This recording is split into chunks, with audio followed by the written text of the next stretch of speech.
siendo las 19 horas, partimos la videoconferencia, la última de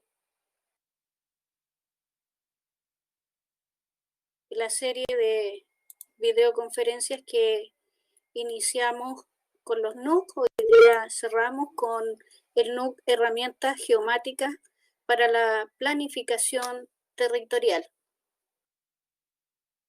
Este es un curso creado por el ingeniero forestal, don Carlos S. Herrera, y a quien me corresponde servirle de moderadora.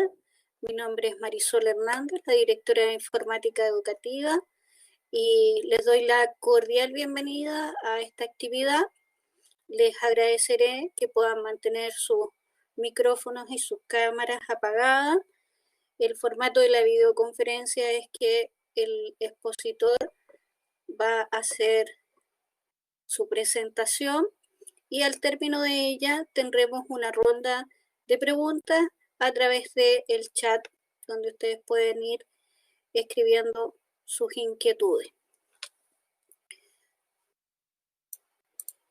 El ingeniero forestal, don Carlos S. Herrera, magíster en Sistemas de Información Geográfica y Percepción Remota, es doctor en Ciencias Forestales, tiene un diplomado en Ciencias de Información y Geográfica y Percepción Remota y un diplomado en Geoestadística.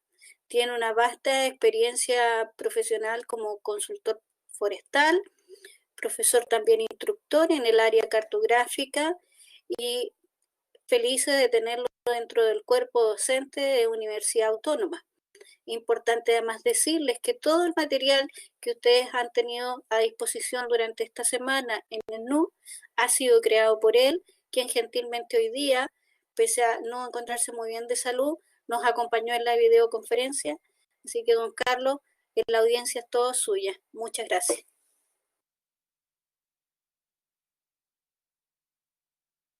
Ok, voy a activar el micrófono. Creo que ya está ok, igual que la cámara. Sí, perfecto. Estamos bien, Carlos. Ok. La presentación solamente. Ok. Primero que nada, quiero dar las gracias a la universidad por haber acogido la propuesta de este curso. Hay una serie de profesionales y colegas que trabajan en el área de los recursos naturales y que yo sé que manejan los sistemas cartográficos que son necesarios para las distintas tareas y labores que ellos desarrollan en el área. Y que la universidad haya generado esta posibilidad de poder validar competencias a través de estos cursos un tanto compactados, ¿cierto?, en términos de actividades presenciales, pero muy enriquecedora en lo que es la discusión y el reforzamiento de algunos conceptos que van de la mano también con el desarrollo tecnológico. En ese sentido, quiero partir haciendo mención en que la cartografía ha estado presente en el desarrollo de la humanidad desde el inicio, desde que tenemos concepción sobre nuestra acción y nuestra participación insertos en los ecosistemas naturales. En los últimos 20 años hemos visto cómo la cartografía ha sufrido un incremento en el desarrollo de las distintas técnicas y ha ido evolucionando de la mano con los avances tecnológicos que se han gatillado de una manera exponencial. Entonces, la cartografía ha rescatado distintos elementos que hasta hace un par de años atrás eran algunas disciplinas solamente las que se formaban en esta línea fuertemente.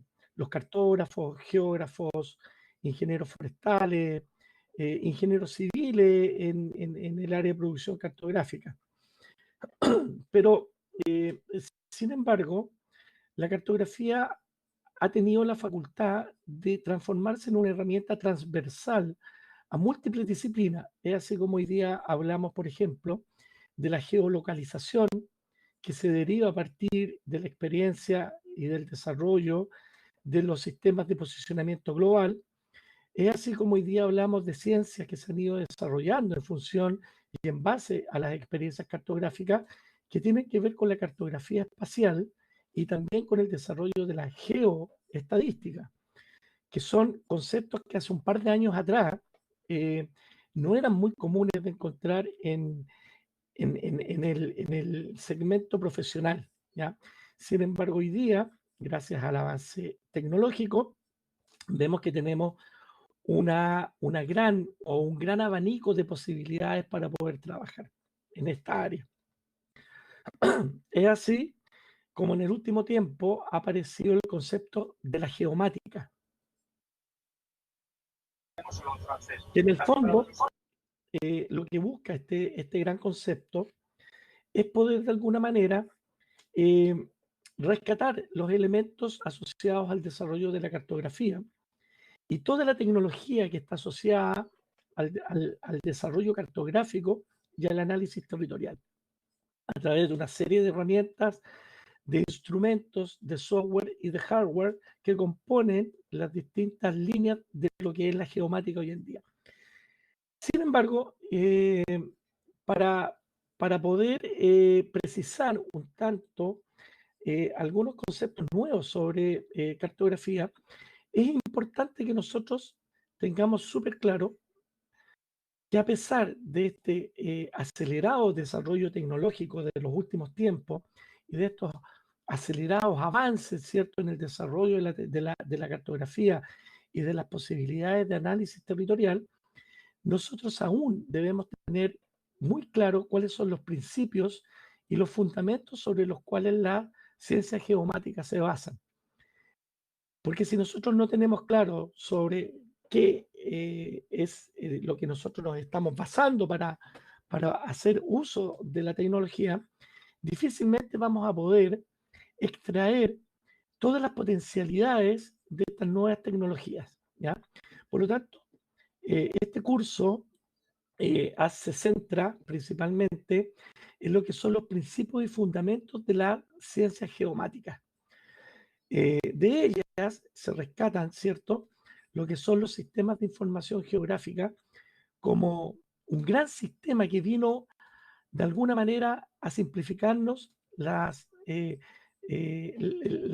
colecta de datos territoriales a través de la construcción de bases de datos alfanuméricas que tienen la posibilidad de interactuar con los elementos, con los atributos terrestres y los atributos no georreferenciados, ¿cierto?, que no tienen una referencia espacial, pero sí que son aquellos atributos que describen a las entidades espaciales. Eso fue una de las grandes, diría yo, de las grandes innovaciones que se produjo a nivel cartográfico por ahí a partir en nuestro país, a partir de mediados de los años 80 y principios de los 90, ¿ya? A nivel mundial más o menos en el año 1960, 1965. Junto con ello, fue muy importante, muy dinámico y explosivo, ¿cierto?, la aparición por ahí, por mediados de los años 90, de lo que son los sistemas de posicionamiento global, ¿ya? Todo lo que tiene que ver con la geolocalización y la georreferenciación de puntos de interés sobre el territorio terrestre que nosotros estamos analizando. Una serie de elementos que deben ser claramente analizados y comprendidos para poder obtener el máximo de beneficio a partir de estas tecnologías.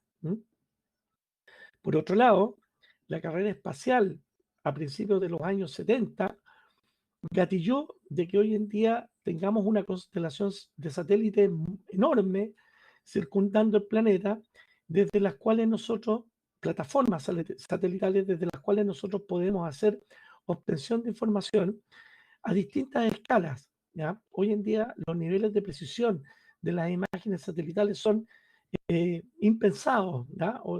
Prácticamente hoy día podemos fácilmente identificar la patente de un vehículo a partir de una plataforma satelital. Y ese avance tecnológico, gracias al desarrollo de la nanotecnología, entre otras ciencias, ha permitido que aquellos principios y fundamentos de la fotogrametría y de la fotointerpretación hoy en día hayan reforzado de manera significativa el desarrollo de la teledetección o de los sistemas de percepción remota.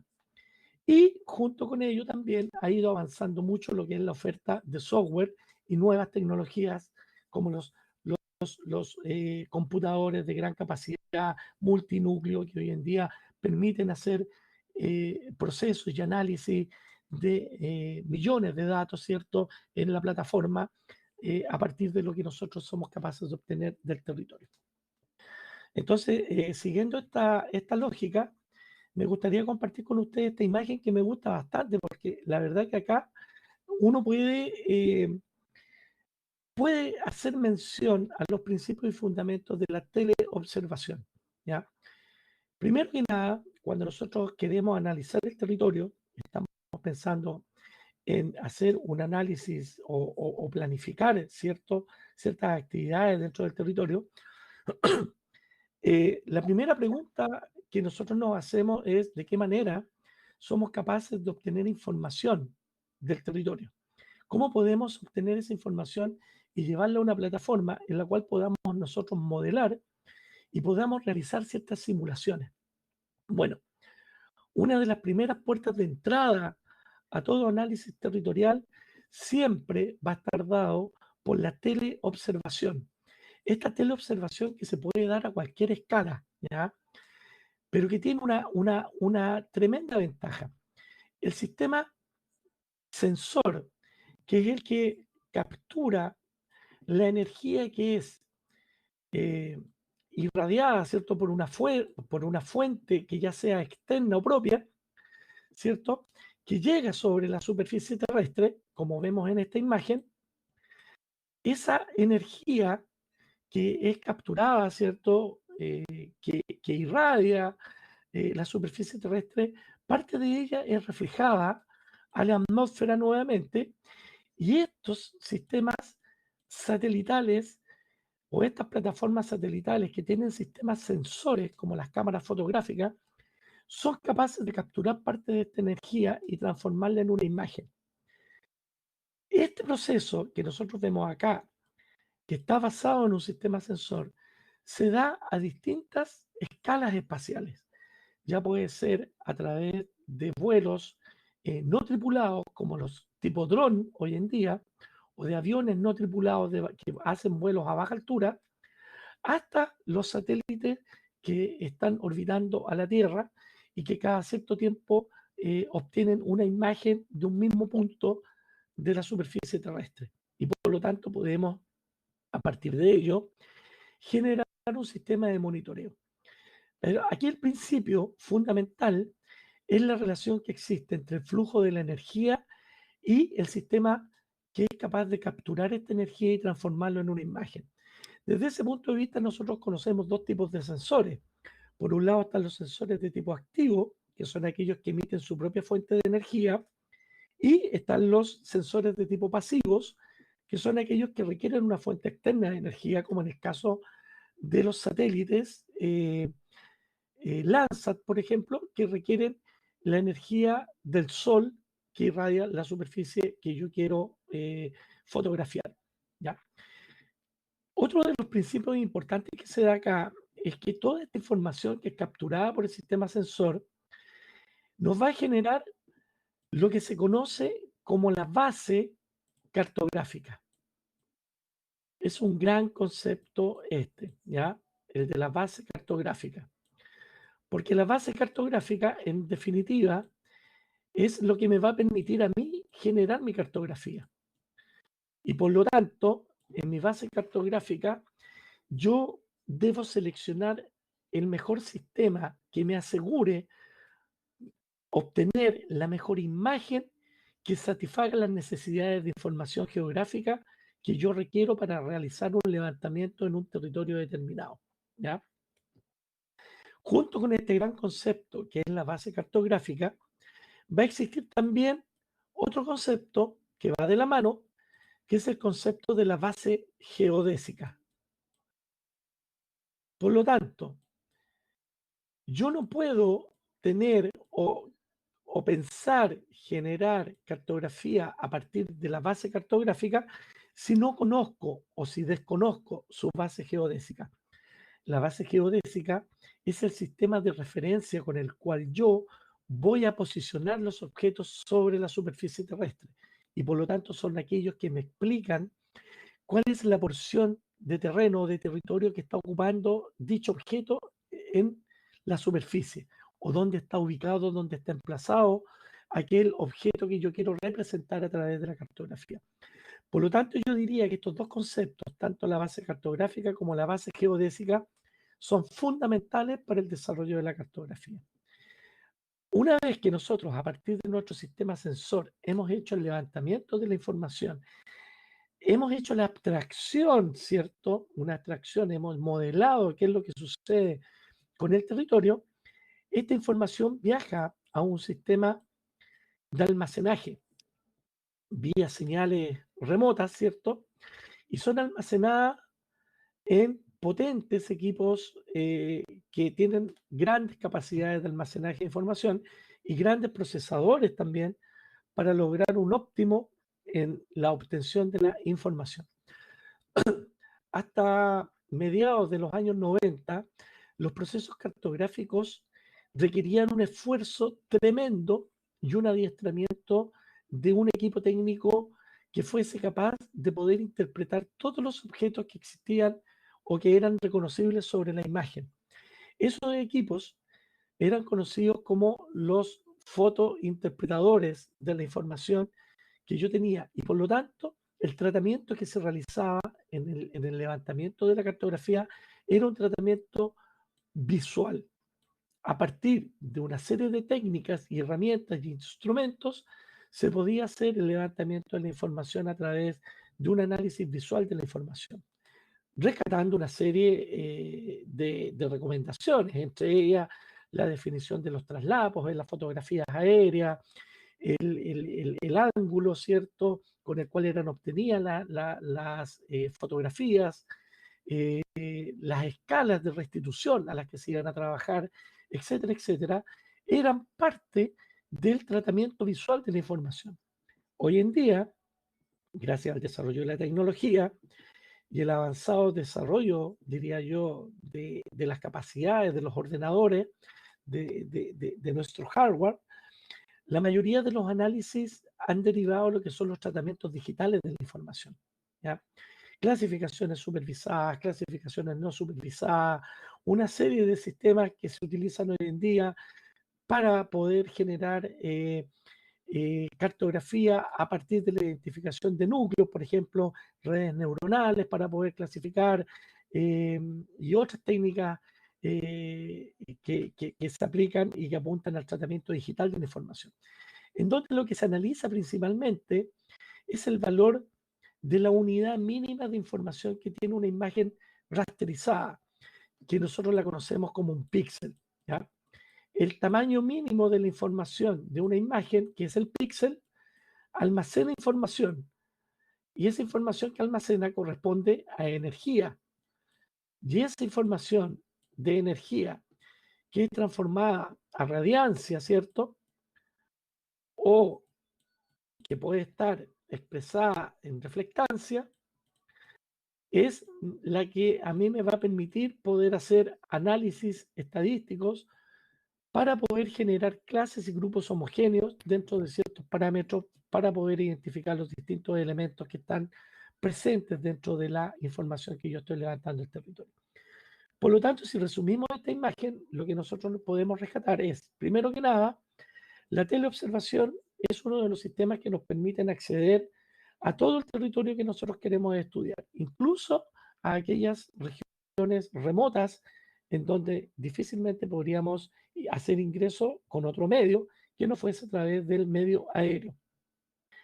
Tenemos asociados los dos conceptos, el de base cartográfica y el de base geodésica, donde el primero rescata todos los elementos que me van a permitir generar la cartografía y el segundo que me va a poder permitir conocer la ubicación y en dónde están emplazados los distintos objetos o los atributos espaciales que yo quiero analizar. Luego tenemos un potente respaldo de esta información, ¿cierto?, a través de sistemas computacionales, y tenemos dos sistemas de tratamiento, que por un lado está el tratamiento visual, que tiene más relación con los procesos de fotointerpretación, y por otro los sistemas de clasificación de la información digital a través de los tratamientos digitales propiamente tal. Toda esta información que nosotros vamos a generar va a requerir la conformación de equipos de trabajo especializados, equipos de trabajo que son capaces de analizar la información satelital, equipos de trabajo que son capaces de hacer los análisis de fotointerpretación y aquellos equipos que son capaces de hacer los análisis y tratamientos digitales.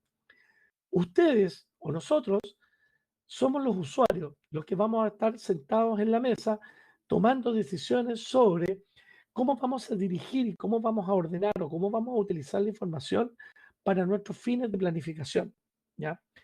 Por eso, un llamado es a la conformación de equipos en la conformación y en la elaboración cartográfica, y no a pensar que una sola persona es capaz de hacer todo, porque si es bien sabido que una persona se puede especializar y puede llegar al producto final, puede ser de que estemos perdiendo un analista en la mesa. Por lo tanto, mucho de esto que yo les acabo de contar acá, es necesario que ustedes lo conozcan desde sus principios y de sus fundamentos para que ustedes puedan aportar en la mesa a la hora de tomar decisiones. Ustedes son los que van a decir, necesito que el proceso de análisis de tratamiento digital se haga utilizando redes neuronales o utilizando tal método, porque ese método es más apropiado para el tamaño del píxel de la imagen que yo necesito utilizar para este proyecto. Por lo tanto, el llamado es a no perderse muchas veces con el avance tecnológico y con el desarrollo de las tecnologías, sino que a profundizar en los principios y fundamentos de la técnica para que ustedes puedan aportar como profesionales en la toma de decisiones a la hora de planificar con esta información asociada. Bueno, un poco de historia. En el año 1837 se obtiene la primera fotografía en blanco y negro, así que imagínense el tremendo avance que fue eso, poder obtener una fotografía común y corriente, ¿cierto? Hasta que en el año 1904 se pudo elaborar, ¿cierto?, el primer mapa topográfico a partir de fotografías aéreas, que fue un tremendo salto tecnológico, ¿cierto? Y así en el año 1941 se comienzan a utilizar las imágenes en infrarrojo en escala de grises, que a uno le permitían identificar objetos que a simple vista no era capaz de observar, dada la posibilidad de que estos sensores remotos podían cubrir parte del espectro que iba más allá del espectro visible que el ser humano podía observar. Entonces, estos desarrollos tecnológicos que, imagínense, del año 37, cuando se desarrolla la primera, se obtiene, perdón, la primera fotografía aérea, hasta el año 41 pasaron prácticamente 100 años. Sin embargo, desde el año 45 en adelante, el desarrollo de la cartografía fue, pero tremendo, y fue fundamental este salto tecnológico, sobre todo con la Segunda Guerra Mundial, cuando los alemanes construían cartografía para poder identificar las trincheras, por ejemplo, y poder identificar dónde estaban ubicados ciertos temas estratégicos militares de los oponentes o de los rivales. Entonces, el desarrollo de la tecnología se notó demasiado fuerte en el campo de la cartografía en los últimos 50 años, podríamos llamarlo de alguna manera. Y es así como aparecen una serie de sistemas de referencia, de los cuales ustedes estoy seguro que conocen el sistema UTM, que es el sistema que más les debe sonar por ser uno de los sistemas que más se utiliza a nivel mundial, que es un sistema que se modeló en el año 1490 aproximadamente, en el año 1500 y al principio de 1500 recién se vinieron a resolver algunos modelos matemáticos del modelo, y en el año 1914 se vino a solucionar el modelo UTM, que fue el que se utilizó para generar la cartografía de la Primera Guerra Mundial, ¿verdad? con todos los problemas que el sistema UTM tiene, hoy en día el sistema UTM es el que más se utiliza. De hecho, la constelación satelital Navstar GPS trabaja bajo el sistema UTM, en donde una de las mayores virtudes o sea, características más que virtudes, es que el sistema UTM hace una exacerbación del tamaño de las figuras cuando están cercanas al ecuador y hacia las altas latitudes o las zonas polares, hace que los objetos aparezcan mucho más pequeños, ¿ya? Por lo tanto, no es una proyección que represente muy bien al sistema terrestre, sin embargo, es una de las que más se utiliza, ¿ya? Ya más que nada es por costumbre y no puede cambiar los sistemas, ¿ya?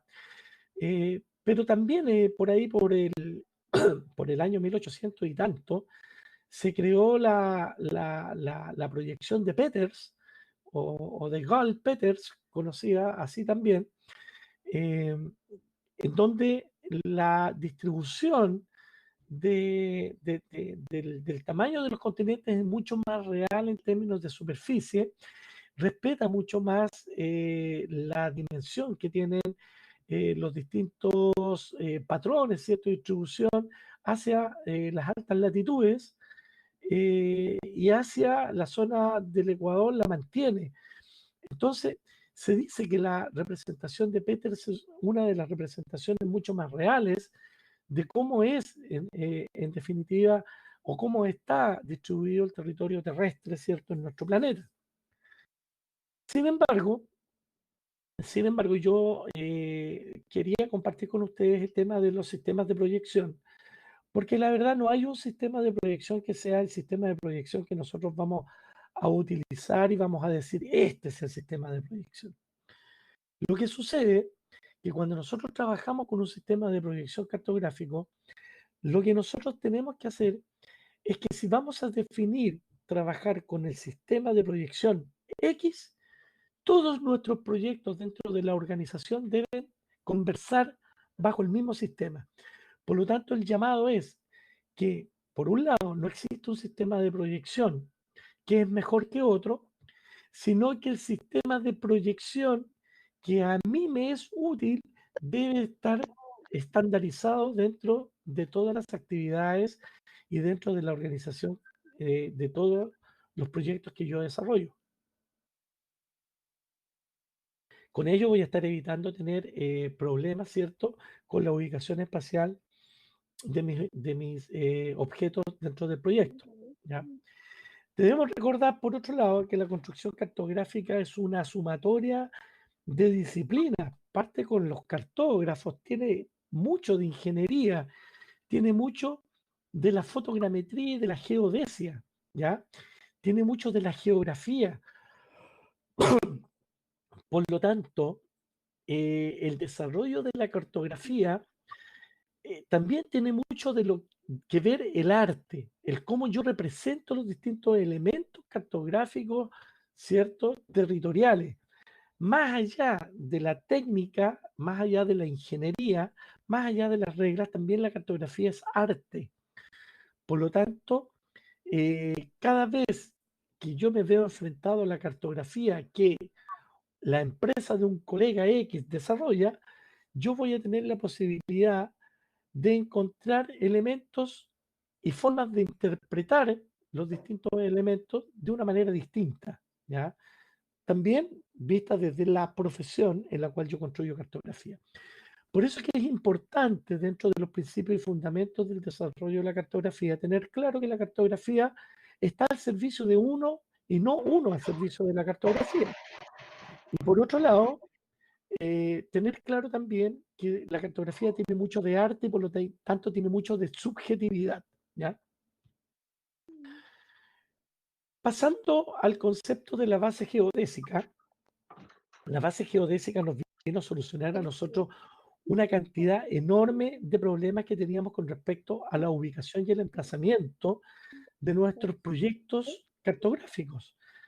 Yo recuerdo que a fines de los años 90, y eso es como aquí a la vuelta de la esquina, muchos colegas que trabajaban en estos sistemas SIRS, que eran los sistemas de incentivo a la recuperación de suelos degradados del INDAP, desarrollaban su cartografía a mano, perdón, hacían un croquis y en ese croquis dibujaban un puente y ponían que 2 flechas más allá, mano izquierda, estaba el potrero de Juan Pérez y Juan Pérez tenía una X donde yo saqué la muestra de suelo. Y eso eran esa era la cartografía que se presentaba en INTAP a principios del año 2000. Estamos hablando hace un par de años atrás. No sé si, bueno, para mí 15 años no es tanto, pero hace 15 años atrás se presentaba la cartografía de esa forma. La irrupción de los equipos GPS en Chile a finales de los años 90, principios de los años 2000, cuando uno ya podía comprar estos equipos GPS en Falabella, en Almacenes París, vinieron a cambiar el paradigma de la forma de mirar la cartografía para muchas profesiones. Y fue el momento en el cual hubo que aprender a utilizar los sistemas de cartografía. Había que empezar a incorporar conceptos como la proyección UTM, como lo que era un elipsoide, qué es lo que era un datum, qué es lo que era un uso. Había que empezar a construir todos estos elementos, que no es otra cosa que la base geodésica y que siempre estuvo ahí. Cuando nosotros teníamos acceso a las cartas IGM en el año 1985, 1990, cuando veíamos una carta IGM, la base geodésica estaba escrita en la carta IGM. El problema es que nadie se da el trabajo de leerla y de interpretarla. Cuando nosotros veíamos los ortofotomosaicos, que son estas cartas topográficas, ¿cierto?, de tenencia de tierra que construyó el IREN, que hoy en día se llama SIREN, con el proyecto post-terremoto del 60, también aparecía la base geodésica y la base cartográfica ahí, expresa. El tema es que nosotros como profesionales nos vinimos a dar cuenta de que esos elementos eran importantes cuando la tecnología nos empezó a asfixiar. Y ahí nos dimos cuenta que había que pegarse un salto más o menos interesante desde el punto de vista de lo que era la cartografía hoy en día. Bueno, es así como hoy día Chile tiene un sistema, somos parte de la red CIRGAS a nivel de las Américas, en donde nosotros tenemos identificado, ¿cierto?, la red de monolitos y de puntos geodésicos distribuidos en todo el territorio nacional y que es administrado por el IGM, ¿ya?, al cual cualquiera de nosotros podría acceder. Bueno, y aquí se pueden ver algunas diferencias de lo que eran estas cartografías que yo les hablaba. Acá vemos una carta IGM, una típica carta IGM, en donde el sistema de referencia de la época correspondía a la proyección UTM, como la UTM era la más utilizada, ¿cierto? Y principalmente la UTM, que trabajaba en unidades métricas, tenía un elipsoide, que era el elipsoide provisorio sudamericano del año 56, que tiene el origen de su datum, el origen está en una ciudad en Venezuela, y que se supone era provisorio desde el 56, pero que lo seguimos viendo hasta después del 2000. Luego tenemos el ortofotomosaico, que tiene un elipsoide que se conoce como el sudamericano 69, que tiene su origen del datum en una localidad de Brasil. Y tenemos el sistema WGS84, que es el sistema de referencia geocéntrico, que se supone que tiene origen en el centro de la Tierra, el sistema. ¿Qué es lo que hemos hecho hoy en día? Es migrar la mayoría de nuestras cartografías al sistema CIRGAS, ¿ya? El sistema CIRGAS es el sistema desarrollado para las Américas, porque todos los países de América tenían sistemas de proyección distintos. Y ustedes saben bien que entre un sistema de proyección y otro existen muchas diferencias en términos del posicionamiento que yo logro, y muchas veces un predio que es medido bajo un sistema, muchas veces no calza cuando yo lo mido con otro sistema. Entonces había que buscar un sistema para unificar esto y se desarrolla el proyecto CIRGAS, que lo acuña la infraestructura de datos espaciales del IDE de Chile a partir del año 2000, ¿cierto? El cual trabaja con el sistema ITRS, que prácticamente es lo mismo que el WGS 84, ¿ya? ¿Y cuál es la ventaja? ¿Qué es lo que ganamos con esto nosotros hoy en día con el desarrollo de la cartografía en Chile bajo el sistema CIRGAS? Es que casi toda la cartografía está trabajando en WGS 84, que es uno de los sistemas Datum que se asume mucho más estable a nivel mundial. Y por otro lado, es el mismo sistema Datum que utiliza la constelación Navstar, y por lo tanto, cuando hay una comunicación entre la señal satelital, ¿cierto?, con los equipos GPS en tierra, se evita hacer una transformación, ¿cierto?, entre sistemas, lo que cada vez que se realizan esas transformaciones van aumentando los errores en los sistemas de proyección. Bueno, el sistema UTM, entonces, que les decía yo que está presente y que va a seguir presente en Chile, a lo menos ya está estandarizado, es un sistema que divide a la Tierra en 60 usos, escritos con H, usos, 60 usos a nivel mundial. Chile le corresponden 2 usos, el uso 18 y el uso 19. Y eso genera problemas porque hay secciones de Chile que están divididas por el uso 18 y el uso 19, que cuando no tenemos la cartografía en un mismo uso, nos genera problemas de desplazamiento que en algunos casos alcanza hasta los 500 kilómetros de diferencia. Es cosa que ustedes se den cuenta cuando tienen un equipo GPS y van desde Temuco hacia Pucón, por ejemplo.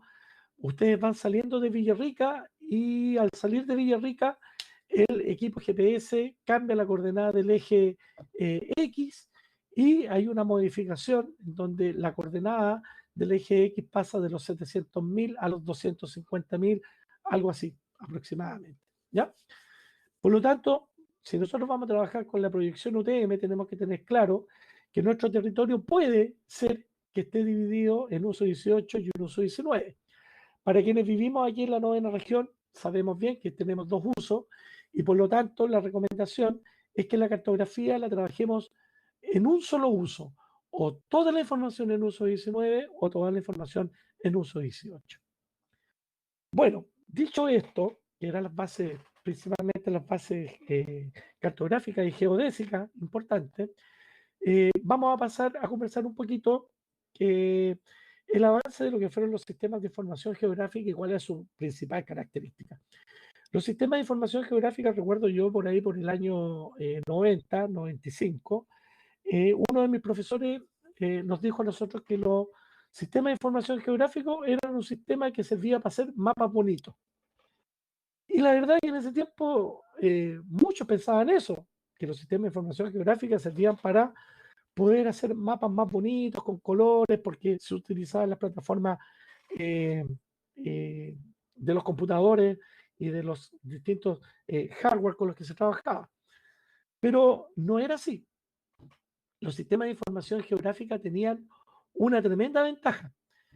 Los sistemas de información geográfica eran un sistema al cual nosotros le podíamos hacer preguntas, consultas, y podíamos hacer edición de la información geográfica que existía sobre un territorio en particular. Y además, los elementos de ese sistema territorial los podíamos representar a través de lo que se conoce como topologías de información. O sea, los podíamos representar a través de puntos, que para nosotros son entidades geográficas, lo podíamos representar a través de líneas, o también la podíamos representar a través de polígonos, ¿ya? Por lo tanto, podíamos conocer desde la posición de un objeto hasta su superficie, ¿cierto? Ya sea en hectáreas o en kilómetros cuadrados, dependiendo la escala en la que nosotros estuviésemos trabajando. Y la otra gracia que tenían los sistemas de información geográfica es que todos estos elementos quedaban almacenados en un gran corazón, que era la base de datos espacial. Por lo tanto, nosotros podíamos administrar información territorial con una componente espacial. O sea, nos vino a cambiar el paradigma de los análisis territoriales, pero en un 100%. Nosotros ahora conocemos dónde está ubicado un objeto, conocemos su posición, conocemos las características de ese individuo, y conocemos a qué distancia está ubicado ese individuo con respecto a otro. Y podríamos hacer análisis estadísticos que van mucho más allá de la estadística tradicional, porque ahora yo le podía preguntar, oye, muéstrame todos los individuos que están cercanos a 2 desviaciones estándar tuyo, pero que comparten las mismas características espaciales que las tuyas. Entonces comienza a desarrollarse todo lo que es la estadística espacial y el análisis de patrones espaciales, de comportamiento, ¿cierto?, de los distintos elementos en el espacio, cosa que va mucho más allá de la estadística tradicional. Por lo tanto, esta tremenda base de datos era un diamante en bruto para los que nosotros partimos haciendo cartografía, porque usábamos los sistemas de información geográfica solamente para hacer mapas bonitos, pero no le sabíamos sacar el máximo de provecho a esa información, digo yo, por ahí, por los años 95 más o menos. Bueno, pero estudiando un poco el tema nos dimos cuenta que alguien por ahí, por el año 1800 y tanto, un médico, ¿cierto?, conocido como John Snow, no sé si conocen esta historia ustedes, pero el médico John Snow, que trabajaba y vivía en la ciudad de Londres, por ahí por el 1800 y tanto, no me acuerdo específicamente la fecha, hubo un problema de cólera en la ciudad de Londres. Y este caballero comenzó a investigar por qué la gente se enfermaba y se enfermaba en un cierto sector de la ciudad de Londres. No era toda la población de Londres que se infectaba con cólera, sino que eran algunos, en un sector principalmente. Y este caballero resulta que tenía pegado en su escritorio, atrás, ¿cierto?, un mapa de la ciudad de Londres. ¿Y qué se le ocurrió? Se le ocurrió que cada vez que él encontraba a una persona infectada de cólera, a su mapa le ponía un alfiler. Y fue colocando alfileres, en otras palabras, fue georreferenciando la posición del enfermo en su mapa y también identificó dónde estaban ubicados los pozos de agua. En Londres, en esa época, el agua se obtenía a partir de pozos que eran comunitarios. Y por lo tanto, él fue y georreferenció también los pozos comunitarios. Y resulta que se dio cuenta que una persona que vivía en la periferia de la ciudad de Londres se había enfermado de cólera. Y eso le llamó mucho la atención. Y fue a hablar con esa persona. Y resulta que esa persona tenía un familiar que vivía en pleno centro de la ciudad, en donde había un pozo y en donde coincidía la mayoría de los casos de cólera.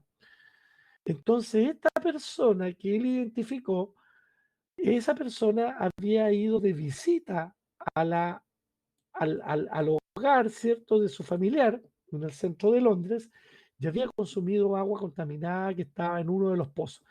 Con ese análisis, el doctor Snow lo que hizo fue obtener muestras de agua, de la calidad del agua de ese pozo y se dio cuenta que ese era el pozo que estaba contaminado con cólera. Este pozo se clausuró y se terminó el cólera en la ciudad de Londres. Por lo tanto, se le atribuye al doctor Snow haber diseñado y haber utilizado el primer sistema de información geográfica que se conoce en el mundo. ¿Ya? Una historia bien simpática que incluso la han reportado en un par de capítulos en el canal History, por si es que a alguien le interesa en algún momento verlo. Bueno, los sistemas de información geográfica dijimos que tenían un corazón, que era la base de datos. Los sistemas de información geográfica se componen de datos, pero no de un dato cualquiera. Datos que tienen coordenadas geográficas. Tienen una X, una Y y una Z, la elevación. Entonces no es un dato cualquiera, es un dato que permite hacer análisis de patrones espaciales muy potentes.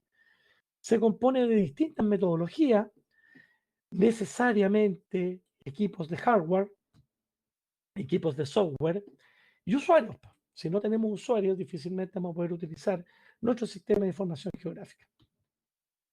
Aquí vemos, por ejemplo, un estudio que nosotros hicimos el año 2019, en donde tomamos una de las cuencas la parte alta de la cuenca del río Quepe como sujeto de estudio para un estudio sobre la calidad de los servicios ecosistémicos que los habitantes de la cuenca del río Quepe eran capaces de identificar.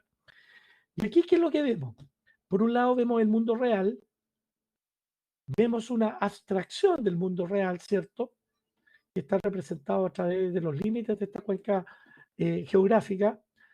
Vemos una base de datos que almacena todos los distintos usos de suelo que es posible reconocer en esta unidad territorial que estamos estudiando.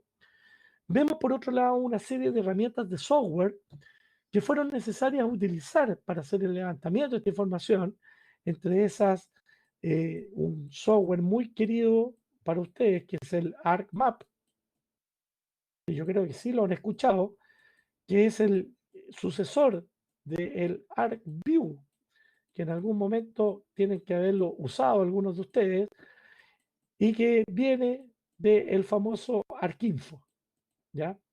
Todos software de la familia Esri,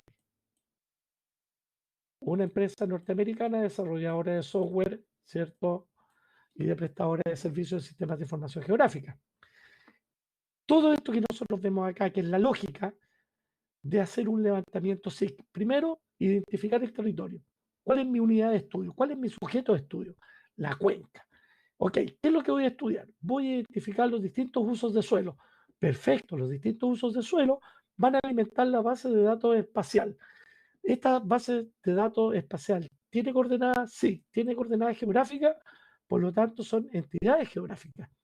Ok, ¿qué es lo que podemos hacer con esto? Extraer información. ¿De qué? De los datos espaciales que nosotros tenemos acá. Ok, ¿qué más podemos hacer? Bueno, a partir de esto podemos desarrollar aplicaciones. Podemos generar un sistema de consulta o de valorización de los servicios ecosistémicos en la cuenca del río Quepe. Perfecto, podemos diseñar un sistema de valorización de los servicios ecosistémicos. Y eso lo hacemos a través del uso de herramientas y de software que son utilizadas por los usuarios, que a la vez son los que van a utilizar este mapa también para sus estudios, para sus planificaciones. En el fondo, lo que les quiero transmitir es que a partir de una unidad territorial, nosotros somos capaces, con un sistema de información geográfica, soportado por las distintas herramientas de software y de hardware, para poder hacer un levantamiento acabado de todas las interacciones que ocurren y de todos los procesos ecológicos y sociales que nosotros podemos identificar en esta área de trabajo. Bueno, y por otro lado también podemos realizar modelamientos, ¿cierto? Podemos trabajar con datos de tipo continuos. ¿Qué quiere decir que sea un dato de tipo continuo? Que yo me muevo con el mouse en cualquier punto, hago un clic y me va a entregar información en un mapa de 3 dimensiones, un modelo de elevación digital. Lo que yo voy a conocer va a ser el valor de Z, ¿cierto? La elevación de este punto en el espacio. Yo podría hacer un análisis de cuenca visual, por ejemplo, posicionándome en la parte más alta de una cuenca y poder ver cuánto visual tengo con respecto a ese punto. Ya una serie de análisis y de modelamiento. Y por otro lado, puedo generar información de tipo vectorial. Esta información, perdón, la información continua se conoce como información de tipo raster y la información discreta la vamos a llamar vectorial. Y esta información de tipo vectorial, en el fondo, como es discreta, yo me puedo mover con el mouse dentro de todo un polígono, por ejemplo, y donde yo haga clic, voy a estar dentro del polígono Chile, por ejemplo. Si hago clic aquí, voy a estar dentro de Bolivia, etcétera. ¿Ya? Por lo tanto, son las dos formas de trabajar la información. Y eso yo lo puedo generar a partir de una unidad territorial muy pequeña. Va a depender la escala de trabajo, ¿ya? Múltiples escalas, tanto escalas espaciales como escalas temporales de análisis, ¿ya? Aquí vemos un poquito más el detalle cómo yo puedo, a partir del mundo real, realizar una abstracción del mundo real de los distintos elementos utilizando información de tipo raster o información de tipo vectorial, la cual yo puedo modelar a través de modelos matemáticos simples porque no son para nada complejos estas relaciones topológicas que ustedes ven acá, yo puedo extraer mucha información, ¿ya? Mucha información, pero información de tipo espacial. ¡Wow! Ya, yo puedo, por ejemplo, saber cuál es la superficie de ese polígono, que con otro sistema difícilmente lo podría hacer. Y así, el desarrollo de las tecnologías o de la geotecnología dentro de este gran concepto de la ciencia geomática nos llevan a que en el último tiempo el soporte satelital ha sido pero fundamental, tanto para obtener imágenes como para el desarrollo de la tecnología GPS.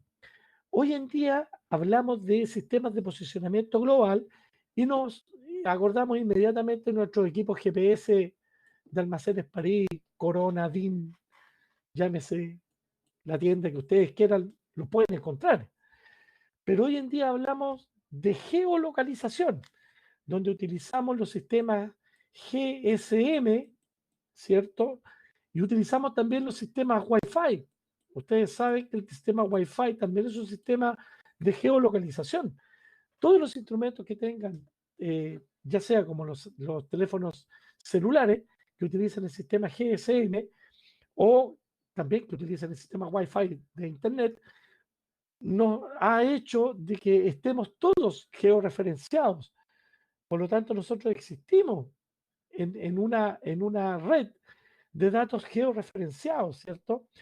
Hay algunas aplicaciones para los equipos celulares, como por ejemplo el Social Radar, el Spiral, el Live 360, en donde yo incluso puedo ver dónde están mis familiares, mis amigos georreferenciados en tiempo real. Están los sistemas, por ejemplo, del Waze, en donde yo puedo tener una web mapping colaborativa, ¿cierto? Yo veo un carabinero, lo pincho y automáticamente aparece un carabinero en el Waze, ¿ya? O hubo un accidente, pincho el accidente, y es un software colaborativo, pero que funciona en línea y gracias a que nosotros estamos georreferenciados. Hoy en día tenemos también constelaciones satelitales que han mejorado muchísimo la precisión de nuestros equipos GPS. Hoy día los equipos GPS llegan a precisiones de 2, 3 metros con facilidad y están en esa precisión. Tenemos el sistema Navstar, que es el que empezó en el año 74. Tenemos el sistema GLONASS, que fue desarrollado por los rusos. Tenemos el sistema Galileo, que es el sistema europeo, que más encima, aparte de poder permitir conocer la posición de las personas, hoy en día te permite generar señales de SOS. Hay equipos GPS con los cuales tú puedes ir a hacer alta montaña o cumbre, y si tú tienes un problema, apretas un botón y emites una señal de alerta y ese SOS te busca, ¿ya? Y hoy en día estamos esperando, bueno, que el sistema Beidou, que es el chino, también esté 100% operativo. Entonces, la precisión de los sistemas GPS es tremenda. Cuando el equipo GPS partió, los norteamericanos le pusieron 30 metros de error, pero así porque a ellos se les ocurrió, ¿ya? O sea, tú tenías un equipo GPS y tú ya sabías que la medición que estabas haciendo tenía 30 metros de error, que se conocía como el error inducido. El año 2000, Estados Unidos eliminó ese error inducido desde las plataformas Navstar y comenzaron a generarse unas altas niveles de precisión en los equipos GPS. Hoy en día hablar de equipos GPS, de sistemas de doble frecuencia como los RTK, los equipos geodésicos, la corrección diferencial, es ya prácticamente de muy, pero muy alta precisión a nivel de la construcción. Hoy día vemos las ciudades, que los caminos, las carreteras, los edificios, todos están utilizando equipos GPS de alta precisión asistidos por estaciones totales también de alta precisión. Entonces esta cosa ha gatillado un desarrollo muy acelerado en cuanto a las mejoras de la tecnología, ¿ya? Yo creo que ese es uno de los grandes aportes. En el año 92 nosotros estábamos felices porque teníamos acceso a imágenes en infrarrojo con las cuales, por lo menos en el área mía, que yo soy ingeniero forestal, podíamos identificar las copas de los árboles y podíamos aplicar unos muestreos que se llamaban multietápicos, bifásicos, etcétera, etcétera. Pero hoy en día las posibilidades son enormes. El SAF, que es el que administra, ¿cierto?, todos los proyectos satelitales chilenos, tiene a disposición las imágenes de satélite Fasat Charlie, que tienen una resolución de 2 metros, ¿cierto? Y que cada cierto tiempo están sobrevolando la superficie nacional terrestre y han logrado desarrollar unos proyectos extraordinarios con unos altos niveles de precisión. Es así como, por ejemplo, se han abocado al estudio de los desastres naturales que han ocurrido en nuestro país en los últimos años, ¿cierto? Aquí tenemos una imagen del volcán Villarrica del año 2015, facilitada por el Fasat Charlie del SAF. Ya acá vemos un cráter, por ejemplo, y hoy en día estamos viendo que el SAF y otras instituciones han adquirido tecnología LiDAR que corresponde, ¿cierto?, a estos sistemas de detección por luz y distancia, en donde trabaja con un escáner láser, en donde se hacen múltiples rebotes de la información y se va generando información de muy, muy alta precisión. Hoy día vemos cómo también en Chile hemos avanzado muchísimo en términos de precisión cartográfica a distintas escalas. Tenemos vuelos, desde vuelos no tripulados hasta nuestros propios satélites orbitando el planeta y obteniendo información territorial, lo que hace un par de años atrás era impensado. O sea, cuando salió la película Chile Puede, el Fasat Alfa, que fue el primero que mandó Chile, nunca se despegó del cohete ruso y cayó con el cohete ruso. Nunca obtuvimos una imagen de ese satélite, pero hoy en día tenemos el Fasat Charlie, se están viendo ahora la posibilidad de poner en órbita una serie de nanosatélites que han mejorado muchísimo la tecnología de dron y de los vuelos no pilotados, han sido pero tremendos a la hora de los estudios de fenómenos naturales en nuestro país, que en el último tiempo han sido tremendos, ¿cierto? Tenemos cámaras, ¿cierto?, de alta precisión, tenemos sensores LiDAR, los inventarios forestales, Forestal Arauco está haciendo los inventarios forestales con tecnología LiDAR. O sea, LiDAR está haciendo el levantamiento de los bosques, ya no hay que ir ni siquiera a medir el diámetro y la altura de los árboles, ¿ya? Ni las coberturas de copas, mejor ni hablar eso. ¿Mm? Es así como aquí tenemos algunos productos que nos facilitó la Fuerza Aérea, tenemos fotografías del desastre que ocurrió en Chañaral, ¿cierto? El deslizamiento de terreno que hubo en Valdivia, con las inundaciones, acá la erupción del volcán Chaitén, y aquí vemos cómo hemos ido avanzando en Chile desde el año 1960 con el terremoto de Valdivia, ¿cierto? Hasta los incendios del año 2016-2017 que fueron totalmente catastróficos. Por lo tanto, podemos decir con propiedad que nuestro país no se ha quedado atrás en el desarrollo de la geotecnología y de las ciencias geomáticas. Todo esto está contribuyendo a un acelerado avance en el desarrollo de las ciencias geomáticas, ¿ya? Tanto territoriales como marítimas. ¿Ah? Nosotros hemos desarrollado, no nosotros, sino que Chile ha desarrollado modelos predictivos de marea roja, por ejemplo, en el sur de Chile, que afecta significativamente a la industria de la pesca y de su comercialización de los productos del mar, ¿cierto? Además, en la web ustedes pueden encontrar una serie de plataformas desde las cuales ustedes pueden obtener información gratuita. Hoy día pueden ingresar, por ejemplo, al portal Globis. A mí me gusta mucho este que estoy encerrando en un círculo rojo, porque puedes descargar imágenes satelitales Landsat históricas, tienen los modelos Aster, tienen los modelos Sentinel, las imágenes Sentinel, tienen el proyecto Sentinel-1 y el proyecto Sentinel-2.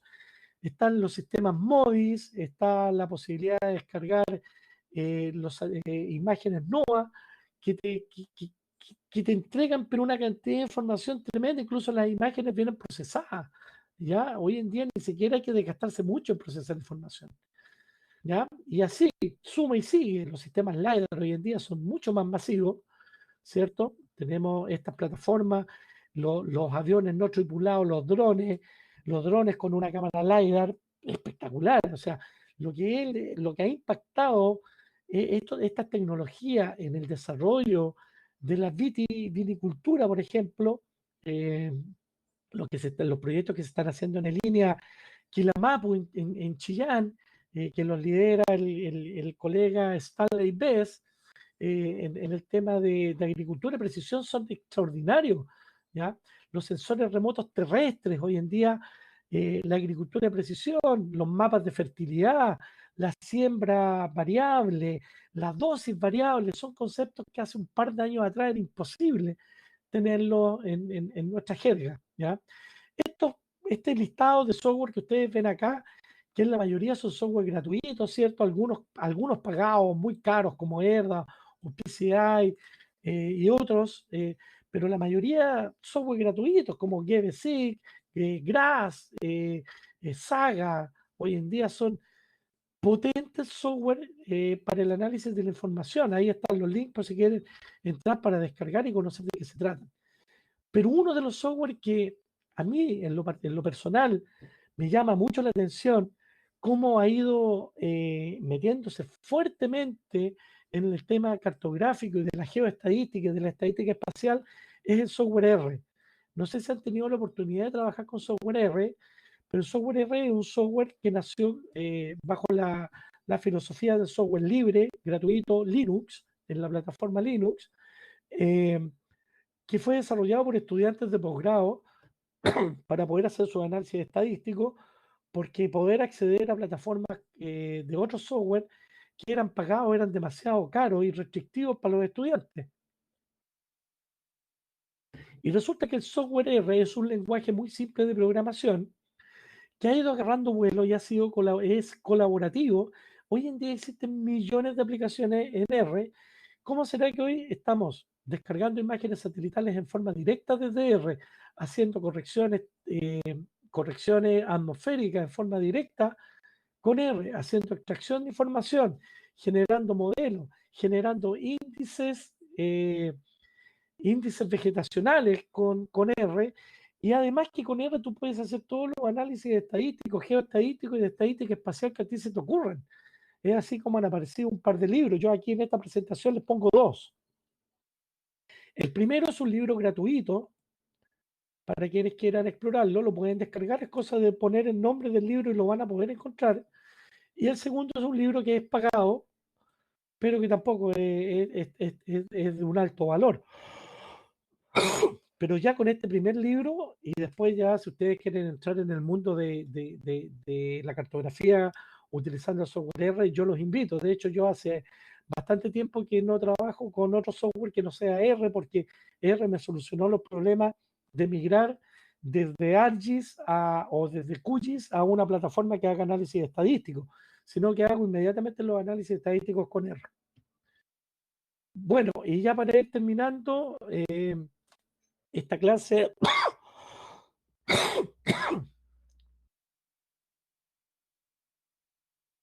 perdón, hacerles solamente mención a que estas tecnologías han sido transversales y es así como hoy día las vemos al servicio de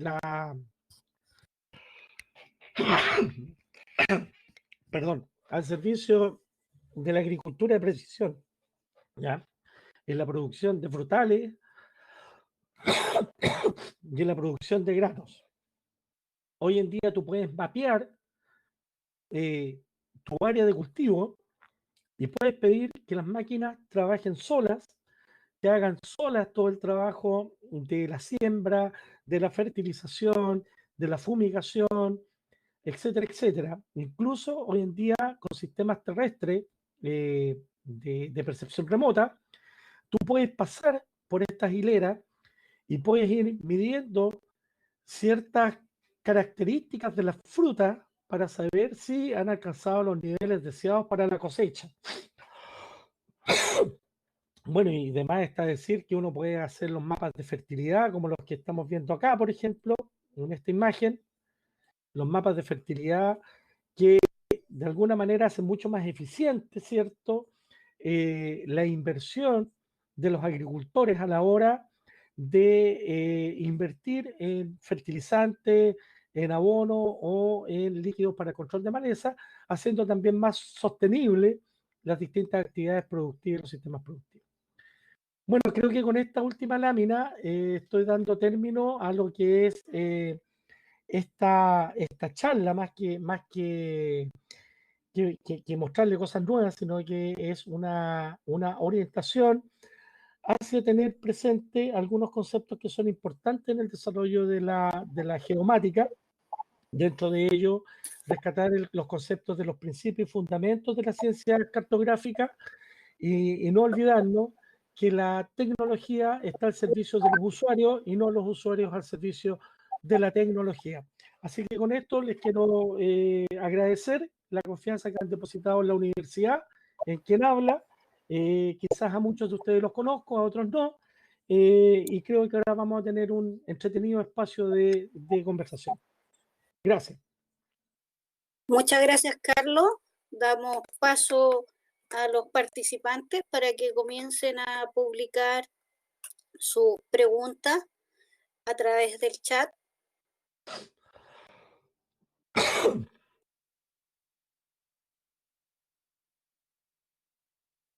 Si gustas, Carlos, puedes activar tu cámara y así los alumnos te puedan ver.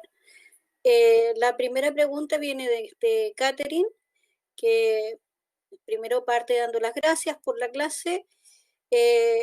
Por lo que entiendo, ¿tú recomendarías usar un software R? La Sí, consulta. esta es la consulta. Catherine, ¿sí? Sí, Catherine. Ok. Mira, dentro de la experiencia que yo tengo, el software R me ha solucionado bastantes problemas con respecto a los análisis cartográficos. Lo que sucede es que yo trabajo mucho en lo que es la estadística espacial y la geoestadística. Entonces, tener una plataforma que te permita hacer el levantamiento de la información, poder analizar los componentes espaciales que tú quieres analizar dentro de tu proyecto, una plataforma unificada como el software R a mí me ha funcionado bastante bien. Pero también debo reconocer de que hay distintos niveles de usuario. Si tú eres un usuario inicial, quizás una muy buena plataforma que es muy parecida a lo que R podría ofrecerte, es trabajar con QGIS, que es un software gratuito, muy potente, muy buen software, y que además se vincula con el software R y se vincula con una serie de herramientas más que hacen que ese software sea muy potente. Por lo tanto, si tú me preguntas a mí, ¿qué te recomendaría?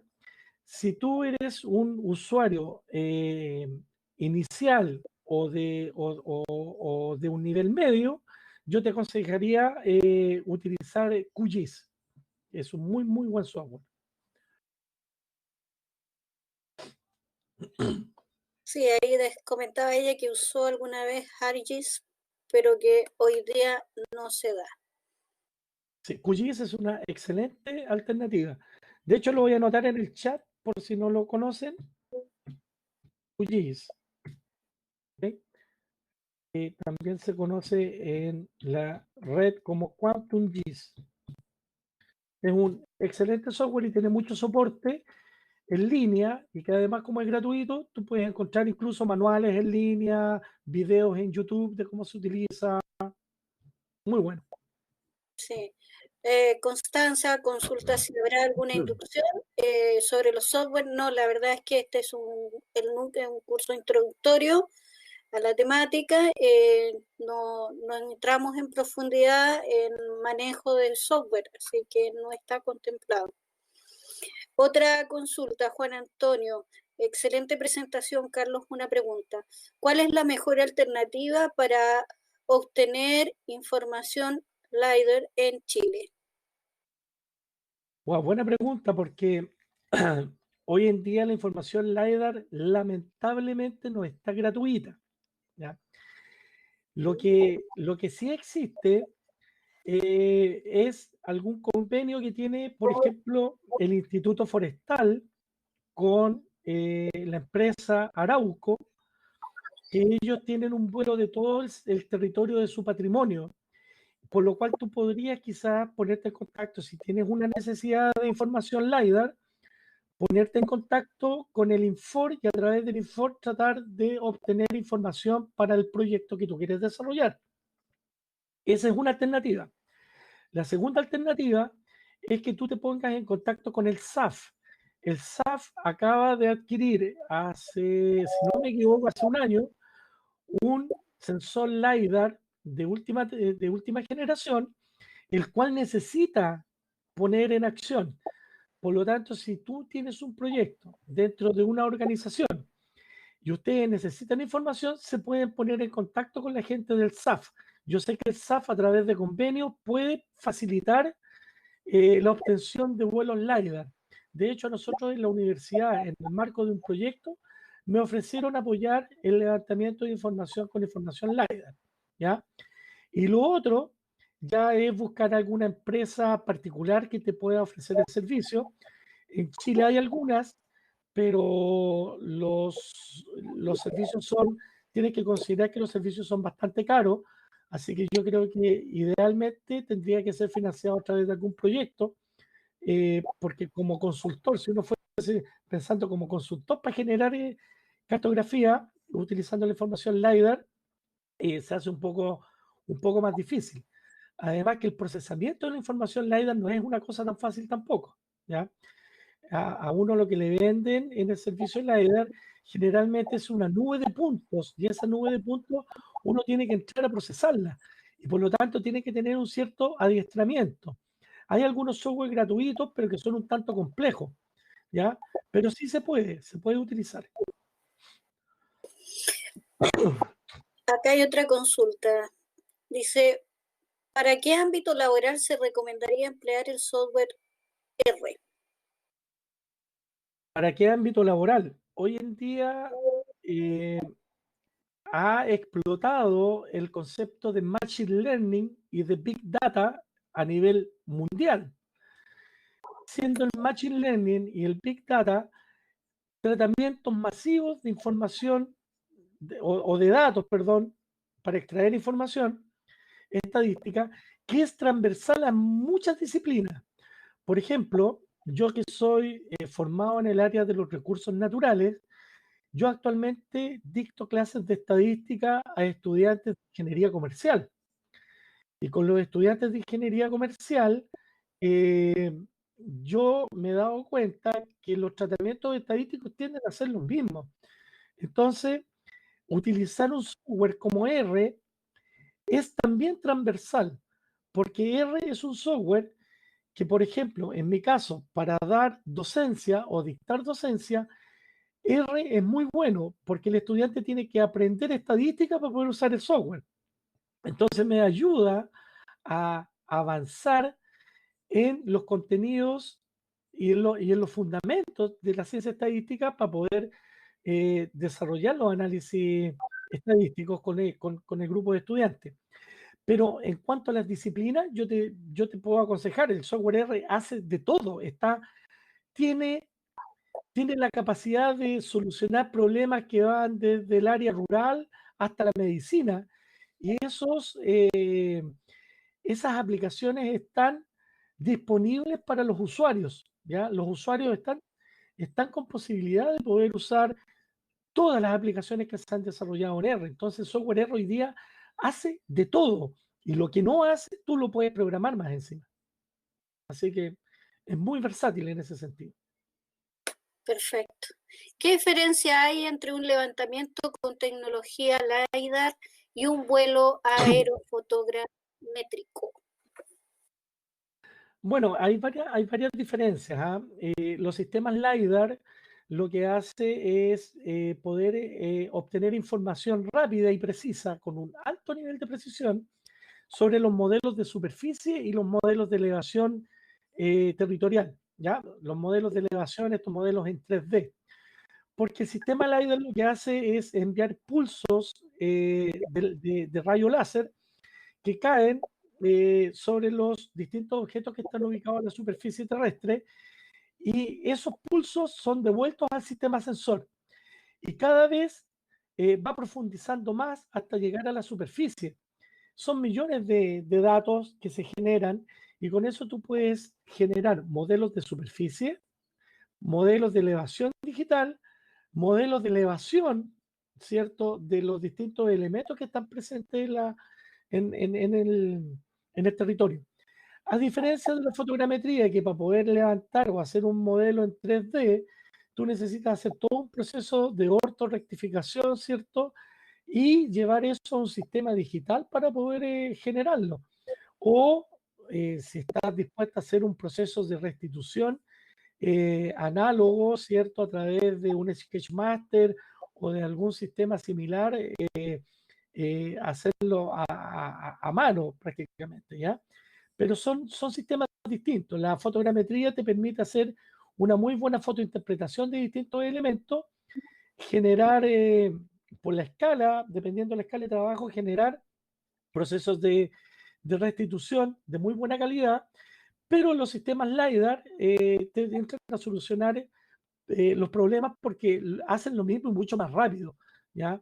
Y además te permite, si estás trabajando, por ejemplo, en un bosque, te permite entrar dentro del bosque.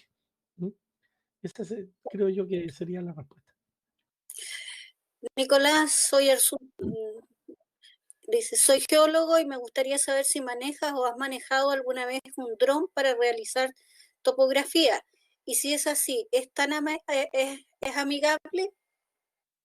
Si los drones son amigables, a ver, hemos utilizado drones para hacer cartografía. Sí, efectivamente.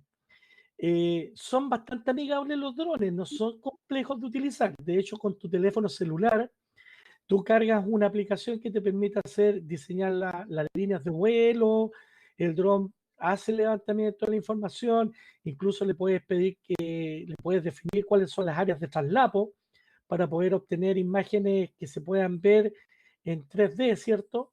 A través del proceso fotogramétrico de estéreo.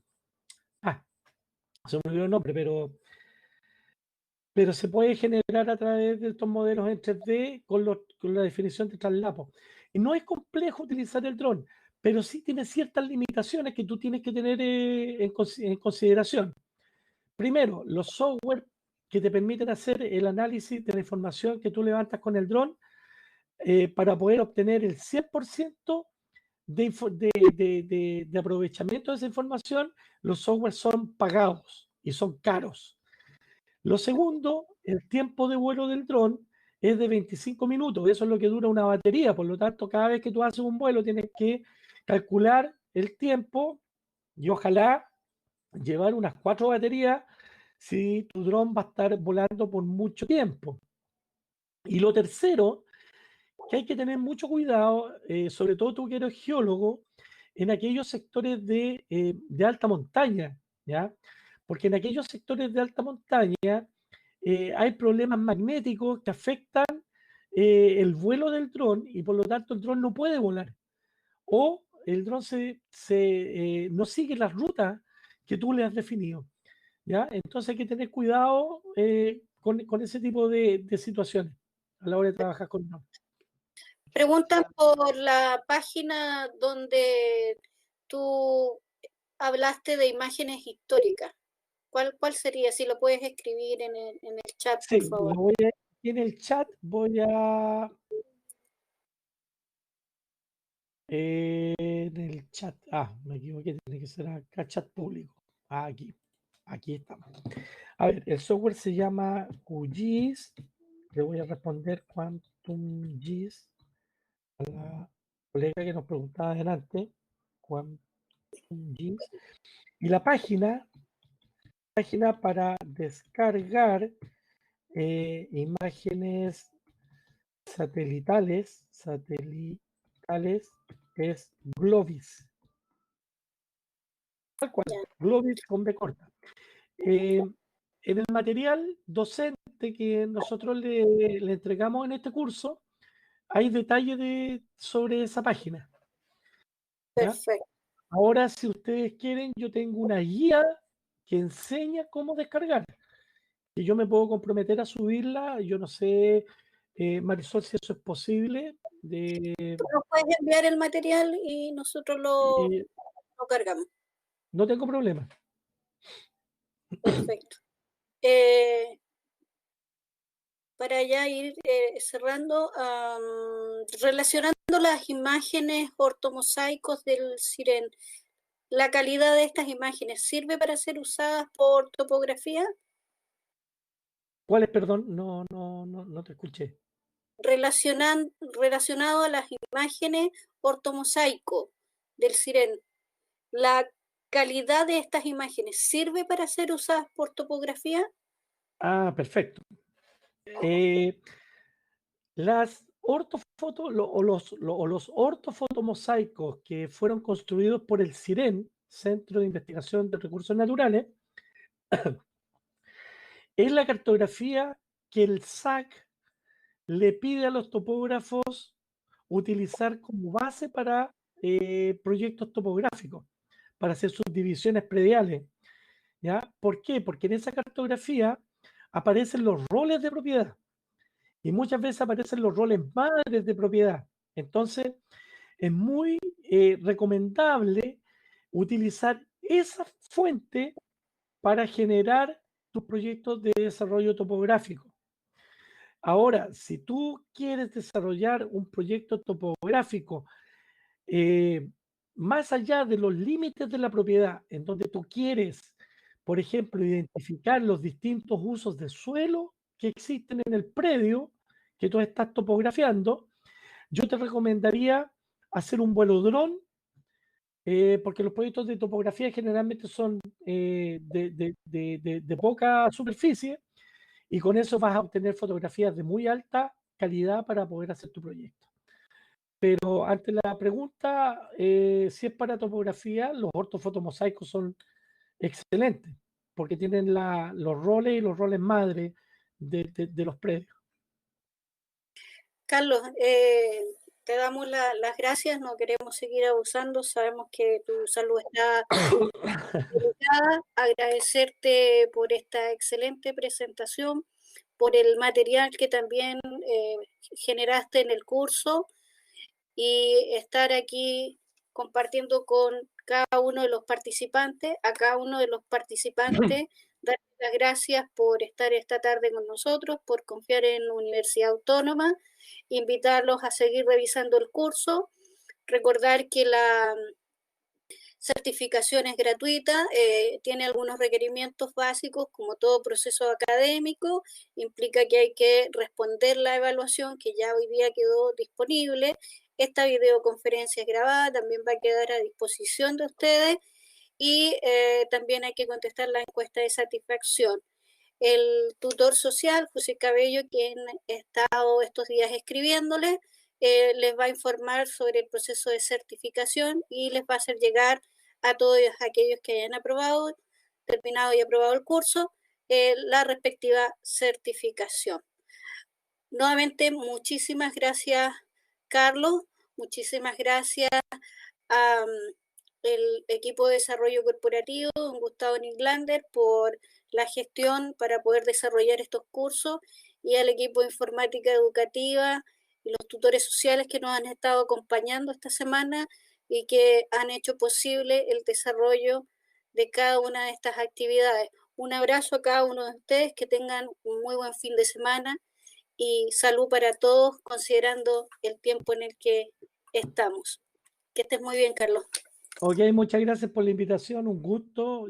Este es un tema que a mí me apasiona.